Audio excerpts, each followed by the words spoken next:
আজি আমি আলোচনা কৰিম তোমালোকৰ ক্লাছ 11 ৰ চেপ্টাৰ 1 যেটো তোমালোকে পাইছিলা যে ইন্ট্ৰডাকচন পাৰ্ট 2 যেটো আৰম্ভণি তোমালোকক এই চেপ্টাৰটো দিয়া আছিল যে অৰ্থনৈতিক বিজ্ঞান বুলি ক'লে কি বুজা আৰু তাৰ কেটামান ভাগসমূহনো কি আছিল যে প্ৰথমতে আমি তোমালোকৰ আলোচনা কৰিছিল যে অৰ্থবিজ্ঞান বুলি ক'লে কি বুজো অৰ্থবিজ্ঞান হৈছে এনে অৱস্থা য'ত কি হয় যে আমাৰ দৈনন্দিন জীৱনত যেনেকৈ কম সম্পদৰে কেনেকৈনো আমাৰ সীমিত অভাৱসমূহ পূৰণ কৰোঁ আৰু সেই গোটেই ব্যৱস্থাটোকে আমি কি বুলি কোৱা হ'ব যে অৰ্থবিজ্ঞান বুলি কোৱা হ'ব তাত তোমালোকক মই কেটামান সংজ্ঞাৰ বিষয়ে দিছিলোঁ যা ডেফিনেশ্যনছ দিছিলোঁ প্ৰথম ডেফিনেশ্যনছটো কোনে আগবঢ়াইছিলে আমাৰ আলোচনা কৰিছিলোঁ যে দিছ ইজ ৱেলফেয়াৰ ডেফিনেশ্যন বা সম্পদ কেন্দ্ৰিক সংজ্ঞা ৱেলফেয়াৰ ডেফিনেশ্যনছ প্ৰথম সংজ্ঞা তোমালোকৰ আগবঢ়াইছিলে আডাম স্মিথৰ সংজ্ঞা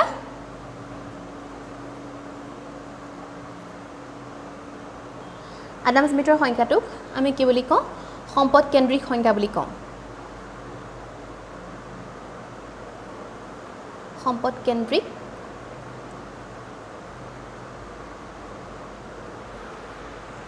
সংজ্ঞা বা wealth definition বা wealth definition wealth definition বুলি কম সম্পদ কেন্দ্ৰিক সংজ্ঞা বুলি কম বা wealth definition বুলি কম কিয়নো তেওঁৰ সংজ্ঞাটোত কি কৈছিলে তেওঁ যদিহে আমাৰ ব্যক্তিৰ সম্পদৰ পৰিমাণ বৃদ্ধি পায় তেতিয়া কি হৈ যাব অৰ্থনীতিখন বৃদ্ধি পাব হেবে আডাম স্মিথৰ সংখ্যাটো কোৱা হয় সম্পদ কেন্দ্ৰিক বা সংজ্ঞা বা wealth definition দ্বিতীয়টো সংজ্ঞা আমাৰ আগবঢ়াইছিলে সেইটো হৈছে আমাৰ কল্যাণ সংজ্ঞা বা আলফ্ৰেড মাৰ্ছেলৰ welfare definition Marshall's welfare definition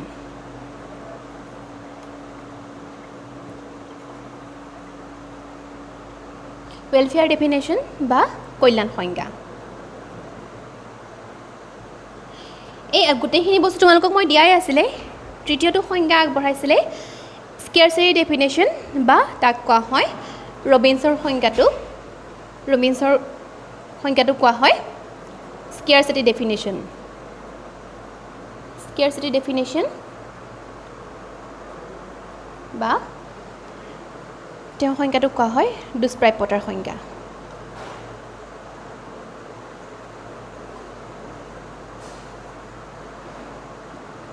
চাৰি নম্বৰটো হৈছে আমাৰ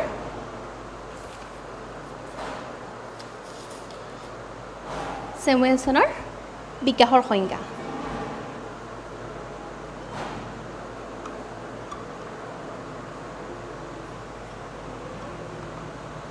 গ্ৰোথ ডেফিনেশ্যন বা বিকাশ সংজ্ঞা এতিয়া চোৱা প্ৰথমতে আমি পালোঁ যে আডাম স্মিথৰ সংজ্ঞাটোক আমি কি বুলি কৈছিলোঁ তেওঁৰ সংজ্ঞাটোক কোৱা হৈছিলে যে সম্পদ কেন্দ্ৰিক সংজ্ঞা বা ৱেলথ ডেফিনেশ্যন তেওঁৰ সংজ্ঞাটোক সম্পদ কেন্দ্ৰিক সংজ্ঞা বুলি কিয় কৈছিলোঁ তেওঁ কৈছিলে if the wealth are prize বা যদিহে আমাৰ এখন অৰ্থনীতিত ৰিচোৰ্চটো ইনক্ৰিজ হয় if our resources are increase then our economy will increase যদিহে আমাৰ এখন অৰ্থনীতিত সম্পদৰ পৰিমাণ বৃদ্ধি হয় সম্পদৰ পৰিমাণ বৃদ্ধি হ'লে কি হৈ যাব অৰ্থনীতিখন আগবাঢ়িব সেইবাবে আডাম স্মিথৰ সংজ্ঞাটোক কোৱা হয় সম্পদ কেন্দ্ৰিক সংজ্ঞা দ্বিতীয় সংজ্ঞাটো আগবঢ়াইছিলে মাৰ্ছেলৰ সংজ্ঞাটো কোৱা হয় ৱেলফেয়াৰ ডেফিনেশ্যন বা কল্যাণ ভিত্তিক সংজ্ঞা তেওঁ কৈছিলে যে if our economy will rise then if our resources are rise then if we can distribute our resources equally among all people in the society অৰ্থাৎ যদিহে আমাৰ সম্পদসমূহ বৃদ্ধি পায় লগতে সেই সম্পদসমূহ যদিহে আমি সমানেই সকলো মানুহৰ মাজত ডিষ্ট্ৰিবিউট কৰোঁ বা সমানেই ভগাই দিওঁ তেতিয়াহ'লে আমাৰ ইকনমিখন আগবাঢ়িব সেইবাবে তেওঁ সংজ্ঞাটোক কোৱা হয় যে ৱেলফেয়াৰ ডেফিনেশ্যন বা কল্যাণ ভিত্তিক সংজ্ঞা কিয়নো কল্যাণ ভিত্তিক সংজ্ঞা বুলি কৈছোঁ আমাৰ ৰিচোৰ্চেছখিনিও বাঢ়িব লাগিব বা সম্পদৰ পৰিমাণো বৃদ্ধি পাব লাগিব সেই অনুপাতে সেই সম্পদসমূহ মানুহৰ মাজত আমি সমানেই ডিষ্ট্ৰিবিউট কৰিব লাগিব তেতিয়াহে আমাৰ অৰ্থনীতিখন আগবাঢ়িব সেইবাবে তেওঁৰ সংজ্ঞাটোক কোৱা হয় যে ৱেলফেয়াৰ ডেফিনেশ্যন তৃতীয় সংজ্ঞাটো হৈছে স্কেৰচিটি ডেফিনেশ্যন বা দুষ্প্ৰাপ্যতাৰ সংজ্ঞা কিয়নো দুষ্প্ৰাপ্যতাৰ সংজ্ঞা বুলি কৈছোঁ যে আমাৰ অৰ্থবিজ্ঞানত সম্পদৰ পৰিমাণ সীমিত বুলি ধৰা হয় in our economy resources are limited but our wants are unlimited so' with the help of limited resource we have to fulfill our unlimited wants so it is known as scarcity definition অৰ্থাৎ কি হয় যে আমাৰ অৰ্থবিজ্ঞানত সম্পদৰ পৰিমাণ সীমিত আৰু সেই সীমিত সম্পদৰ সহায়তে আমি অসীম অভাৱসমূহ পূৰণ কৰিবলগীয়া হয় আৰু সেইবাবে তেওঁৰ সংজ্ঞাটোক কোৱা হৈছে যে দুষ্প্ৰাপ্যতাৰ সংজ্ঞা বা scarcity definition আকৌ চতুৰ্থতে কৈছে যে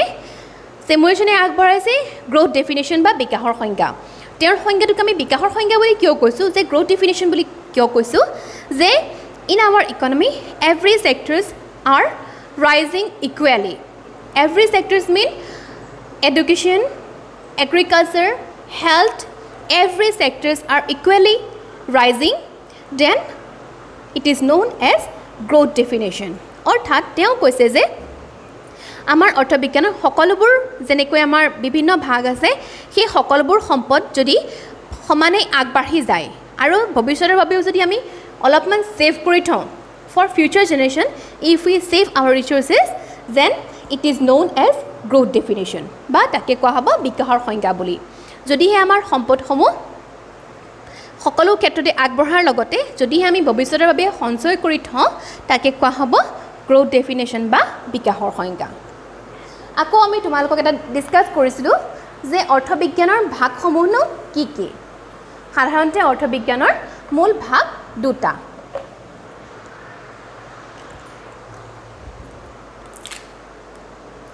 সেই ভাগকেইটা হৈছে মাইক্ৰ' এণ্ড মেক্ৰ'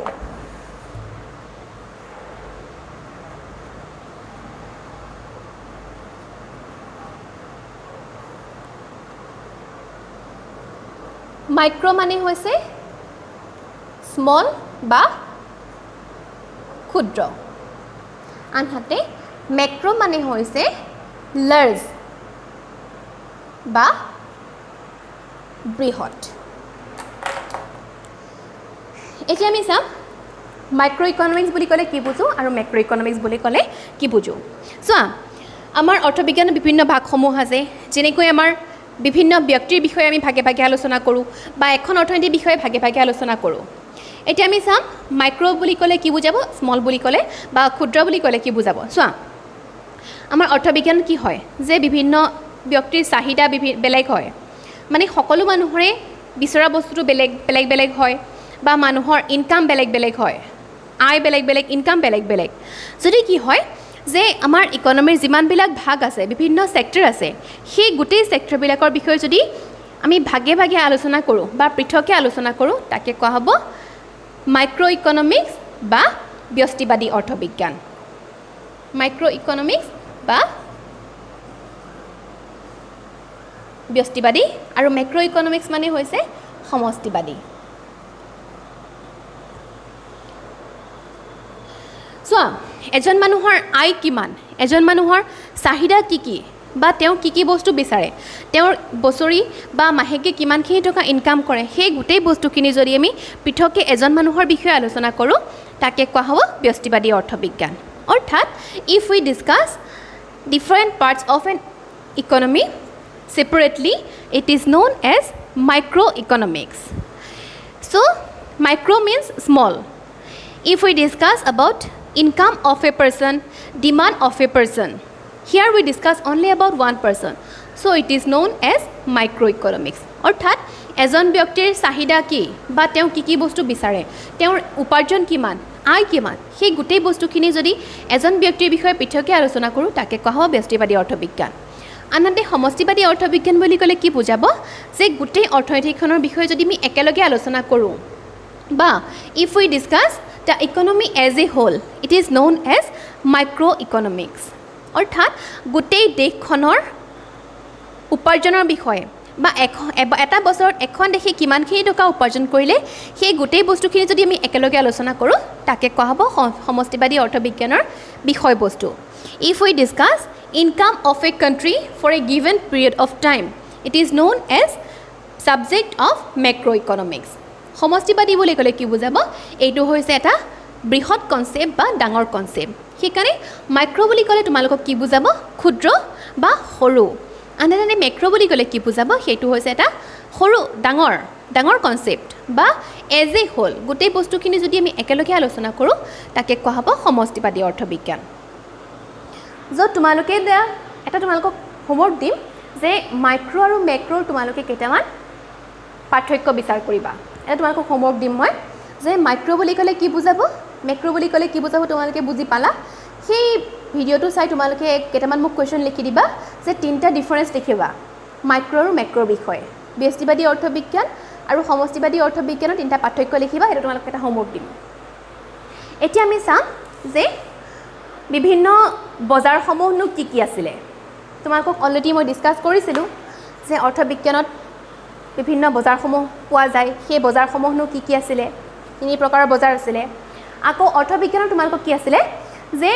দুই প্ৰকাৰৰ অৰ্থনীতিৰ বিষয়ে আলোচনা কৰিছিলোঁ what is positive economics and what is normative economics what is positive economics বা ধনাত্মক অৰ্থবিজ্ঞাননো কি ধনাত্মক অৰ্থবিজ্ঞান আৰু দুই নম্বৰটো হৈছে নৰ্মেটিভ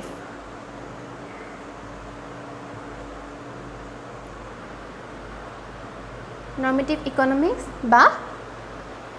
যথাৰ্থ অৰ্থবিজ্ঞান বা নীতি নিৰ্ধাৰক অৰ্থবিজ্ঞান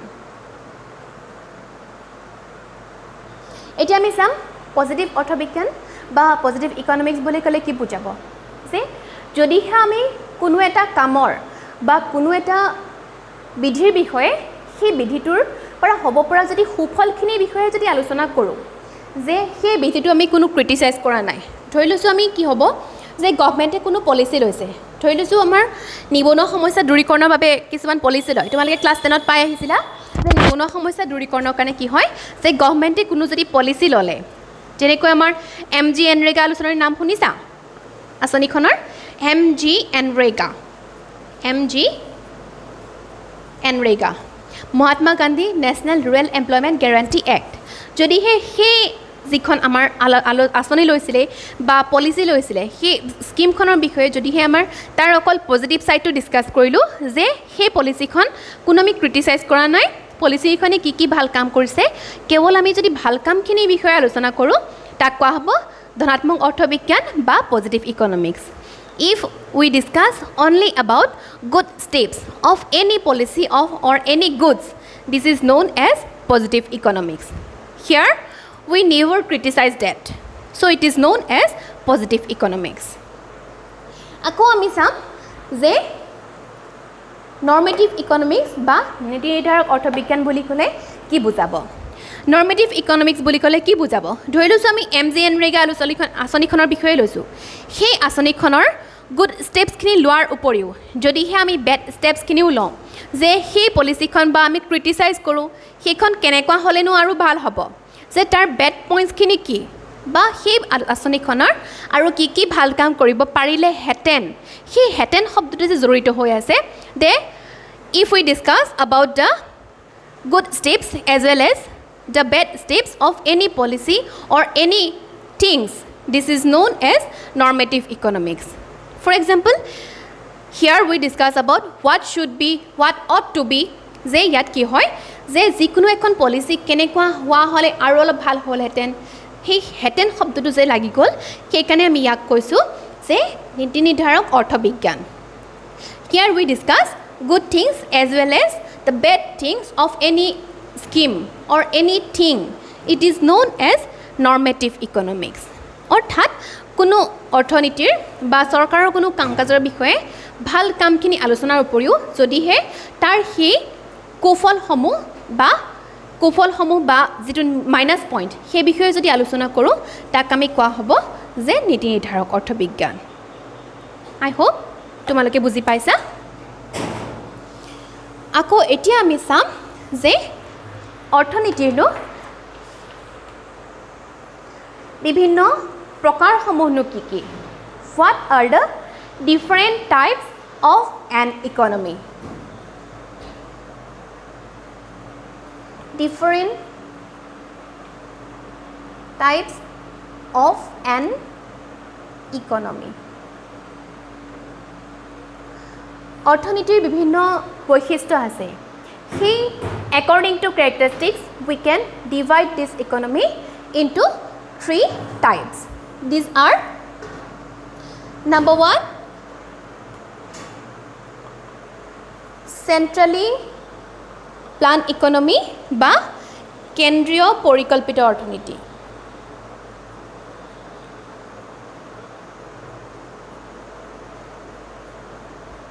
কেন্দ্ৰীয় পৰিকল্পিত অৰ্থনীতি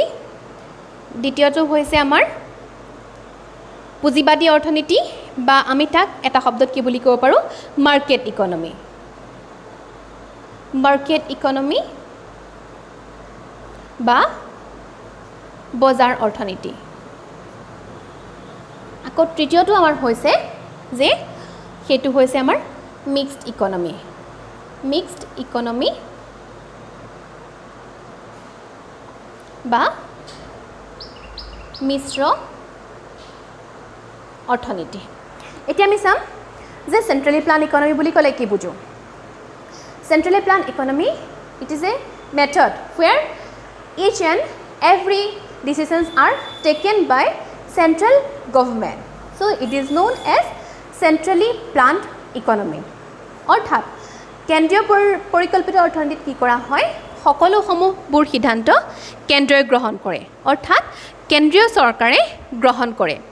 যে these are what type of goods are produced how many amount of goods are produced each and every decisions are taken by central government for example China Russia they are centrally planned economy উদাহৰণ স্বৰূপে কি হয় যে কি ধৰণৰ সামগ্ৰী বনাব কিমান পৰিমাণৰ বনাব সেই গোটেইবোৰ ডিসিশন কোনে লয় সিদ্ধান্ত কোনে লয় কেন্দ্ৰীয় চৰকাৰে লয় সেইবাবে সেই তেনে অৰ্থনীতিবিলাকক কোৱা হয় কেন্দ্ৰীয় পৰিকল্পিত অৰ্থনীতি উদাহৰণ স্বৰূপে চীন ৰাছিয়া সেইসমূহ হৈছে কেন্দ্ৰীয় পৰিকল্পিত অৰ্থনীতি বা সেন্ট্ৰেলি প্লান ইকনমি আকৌ দ্বিতীয়টো আমাৰ কি হৈছে যে বজাৰ অৰ্থনীতিত কি হয় যিসমূহ আমাৰ স্টেপস লয় বা সিদ্ধান্ত লয় সেই গোটেইসমূহ সিদ্ধান্ত কি হয় যিবোৰ আমাৰ সেলাৰ আছে বা প্ৰডিউচাৰ আছে ফাৰ্ম আছে তেওঁলোকে নিজে গ্ৰহণ কৰে বস্তুসমূহ কেনেকুৱা ধৰণৰ সামগ্ৰী প্ৰস্তুত কৰিব কিমান পৰিমাণৰ সামগ্ৰী প্ৰস্তুত কৰিব বা বস্তুবিলাকৰ দাম কিমান হ'ব সেই গোটেই বস্তুখিনি বা গোটেই ডিসিশনখিনি কোনে লয় সিদ্ধান্তখিনি আমাৰ মাৰ্কেটবিলাকে নিজে লয় so market economy is a system that each and every decisions are taken by producer own self অৰ্থাৎ যে প্ৰডিউচাৰসকলে কি কৰে বা উৎপাদকসকলে কি হয় যে তেওঁলোকে কি বস্তু বনাব কিমান পৰিমাণৰ বনাব বস্তুবিলাকৰ দাম কিমান হ'ব সেই ডিসিশন তেওঁলোকে নিজে লয় কিয়নো মাৰ্কেট ইকনমিত বজাৰখন বা অৰ্থনীতিখন সম্পূৰ্ণৰূপে প্ৰফিটৰ ওপৰত ডিপেন্ড কৰে বা লাভৰ ওপৰত নিৰ্ভৰশীল সেইকাৰণে কি হয় মাৰ্কেট ইকনমিখন প্ৰফিট মোটিভ বুলি কোৱা হয় আৰু সেন্ট্ৰেলি প্লান ইকনমিখন কোৱা হয় যে welfare motive বা social welfare is the main motto centrally planned economy মূল ধাৰণা হৈছে বা মূল ভিত্তি হৈছে social welfare বা সমাজ কল্যাণ ইয়াত সমাজৰ কল্যাণৰ ওপৰত গুৰুত্ব দিয়া হয় আৰু মাৰ্কেট ইকনমি প্ৰফিট বা লাভৰ ওপৰত গুৰুত্ব দিয়া হয় সেইটোৱে হৈছে মূল পাৰ্থক্য আৰু সেন্ট্ৰেলি প্লান ইকনমিত সকলোবোৰ দায়িত্ব কোনে লয় সকলোবোৰ সিদ্ধান্ত কোনে লয় কেন্দ্ৰই নিজে লয় আনহাতে বজাৰ অৰ্থনীতিত সকলোবোৰ সিদ্ধান্ত প্ৰতিষ্ঠানসমূহে নিজে লয় এতিয়া আমি চাম মিক্স ইকনমি বুলি ক'লে কি বুজো বা মিশ্ৰ অৰ্থনীতি বুলি ক'লে কি বুজো where we can see some characteristics from central plan economy and some characteristics from market economy is known as mixed economy অৰ্থাৎ যদিহে আমি কোনো বৈশিষ্ট্যসমূহ কেন্দ্ৰীয় পৰিকল্পিত অৰ্থনীতিৰ পৰা পাওঁ আৰু কোনো বৈশিষ্ট্যসমূহ বজাৰ অৰ্থনীতিৰ পৰা পাওঁ সেইবাবে তাক আমি কৈছোঁ যে মিশ্ৰ অৰ্থনীতি বুলি কোৱা হয় উদাহৰণ স্বৰূপে আমাৰ ভাৰত পাকিস্তান সেই দেশসমূহ হৈছে মিশ্ৰ অৰ্থনীতিৰ অন্তৰ্গত আনহাতে আমেৰিকা ইংলেণ্ড সেই দেশসমূহ হৈছে বজাৰ অৰ্থনীতিৰ অন্তৰ্গত কিয়নো মিশ্ৰ অৰ্থনীতিৰ অন্তৰ্গত যে আমাৰ ইয়াত কিছুমান ব্যক্তিগত খণ্ডৰ বিদ্যালয়ো পাম, কিছুমান চৰকাৰী খণ্ডৰ বিদ্যালয়ো পাম, কিছুমান চৰকাৰী খণ্ডৰ হস্পিটেলো পোৱা যায় আৰু কিছুমান ব্যক্তিগত খণ্ডৰ হস্পিটেলো পোৱা যায়। চ' Pakistan, these are mixed economy where we can see some sectors from government sector and some sectors from private sector. So it is the combination of both centrally planned economy and market economy. সেইবাবে ইয়াক কোৱা হয় মিশ্ৰ অৰ্থনীতি। যেনেকৈ যিসমূহ private school আছে বা ব্যক্তিগত খণ্ডৰ বিদ্যালয় আছে সেইসমূহ প্ৰাইভেট প্ৰতিষ্ঠানে নিজেই মেইনটেইন কৰে, তেওঁলোকে নিজেই পৰিচালনা কৰে। আনহাতে গভৰ্ণমেণ্ট ছেক্টৰ স্কুলবিলাক বিদ্যালয়বিলাক গভৰ্ণমেণ্টে নিজেই পৰিচালনা কৰে। সেইবাবে কি হয় কিছুমান ছেক্টৰ গভৰ্ণমেণ্টে নিজৰ হাতত ৰাখে, যেনেকৈ প্ৰতিৰক্ষা বা ডিফেন্স সেইটো ছেক্টৰ গভৰ্ণমেণ্টে নিজে চায়, বা ট্ৰান্সপৰ্টেশ্যন কিছুমান ৰেলৱে সেইসমূহ গভৰ্ণমেণ্টে নিজে চায়। বা আনহাতে কিছুমান ছেক্টৰ গভৰ্ণমেণ্টে প্ৰাইভেট পিপলৰ কাৰণে অ'পেন কৰি দিছে, যেনেকৈ টেলিকমিউনিকেশ্যন বা এডুকেশ্যন ছেক্টৰ, হেল্থ ছেক্টৰ, সেই ছেক্টৰসমূহ কি হৈছে যে প্ৰাইভেট পিপলৰ কাৰণেও অ'পেন কৰি দিছে, মুকলি কৰি দিছে। সেইবাবে তাক কোৱা হয় মিশ্ৰ অৰ্থনীতি। সেইবাবে এয়াই হৈছে আজি আমি আলোচনা কৰিবলগীয়া মূল বিষয়বস্তু। তোমালোকে ভালদৰে পঢ়ি চাবা আৰু তোমালোকক এটা মই এছাইনমেণ্ট দিম, সেই ভিডিঅ' কেইটাৰ পৰা তোমালোকে এছাইনমেণ্টটো কৰিব পাৰিবা। Thank U.